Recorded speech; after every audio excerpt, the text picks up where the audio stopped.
গতকালকে ছিল 22 অক্টোবর, মানে আমার জন্মদিন। আমার এই জন্মদিনে একজন আমাকে মেসেজ করে বলে, আপনার নামে একটা পার্সেল আসবে দুপুরবেলা রহিমানগর থেকে, দয়া করে প্লিজ আপনি পার্সেলটা গ্রহণ করবেন। মনের মধ্যে কয়েকটা প্রশ্ন আসলেও করার সুযোগ পাইনি, তার আগেই সে বিচ্ছিন্ন। অজানা একটা আগ্রহ কাজ করে মনের মধ্যে যে কে আর কি পার্সেল আমার জন্য পাঠাচ্ছে, সেটা দেখার জন্য আমি যথাসময়ে চলে যাই রহিমানগর বাজারে।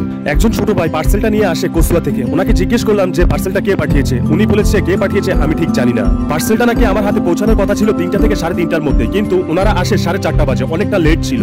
যাই হোক, শেষমেশ এই ছোট ভাই শুকরিয়া আদায় করলাম এত কষ্ট করে কসুয়া থেকে আমার জন্য পার্সেল নিয়ে আসার জন্য।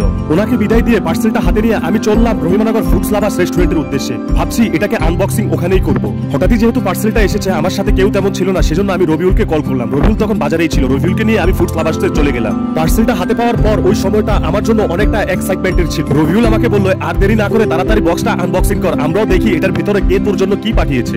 বক্সের উপরে ছিল একটা লাল টুকটুকে গোলাপ, আর সাথে ছিল একটা লেটার। বক্সের উপরে আরো ছিল প্লাস্টিকের মাধ্যমে লাগানো একটি প্লাস্টিকের ছুরি। সেজন্য বুঝতে আর বাকি রইল না যে এটার ভিতরে অনেক সুন্দর একটি কেক আছে। তাজা ওই গোলাপটার স্নিগ্ধ সুগন্ধ নিয়ে যে এই উপহারটা পাঠিয়েছে তাকে এটা বোঝাতে চাইলাম যে আপনার উপহারটি আমি সাদরে গ্রহণ করেছি। আর লেটারটাতে ছিল কিছু অসাধারণ লেখা। এটা বুঝতে পারলাম যে এই লেটারটা পাঠিয়েছে সে আমাকে আমার ফেসবুক পেজের শুরু থেকে আমাকে ফলো করে। লেটারে লেখা এত সুন্দর লাইনগুলা আর আমার কন্টেন্ট ক্রিয়েশন শুরু থেকে আমার সাথে থাকার জন্য, এভাবে আমাকে ফলো করার জন্য, আমাকে দেখার জন্য আপনাকে অসংখ্য ধন্যবাদ। ফাইনালি আমি এটা আনবক্সিং করলাম। বিসমিল্লাহ। ও মাই গড।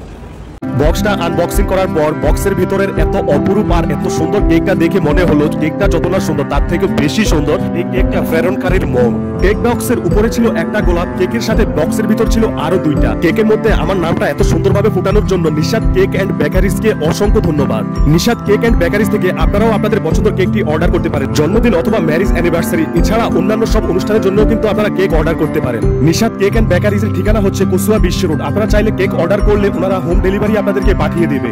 এই কেকটা দেখতে যতটা সুন্দর ছিল তার থেকে কয়েক গুণ বেশি ছিল টেস্টি। যারাই খেয়েছে সবাই এই কেকের প্রশংসা করেছে। নিশাদ কেক এন্ড বেকারিজ এর অফিসিয়াল পেজটি আমি আমার এই ভিডিওর পোস্টে মেনশন করে দিলাম। ওনাদের অফিসিয়াল পেজে গিয়ে আপনারা চাইলে এখনই অর্ডার করতে পারেন। তো ফাইনালি আমি বিসমিল্লাহ বলে এই কেকটি কেটে নিলাম আর ওখানে থাকা সবাইকে নিয়ে সেলিব্রেশন করলাম, সবাইকে খাওয়ানোর চেষ্টা করলাম। এর আগে জীবনে কখনো আমি কেক কেটে জন্মদিন সেলিব্রেশন করিনি, এটাই আমার জীবনে প্রথমবারের মতো। আপনি কি কখনো আপনার জীবনে জন্মদিন কেক কেটে সেলিব্রেশন করেছেন? অবশ্যই কমেন্টের মাধ্যমে জানাবেন। ভিডিওটি ভালো লাগে শেয়ার করে দিবেন। আল্লাহ হাফেজ।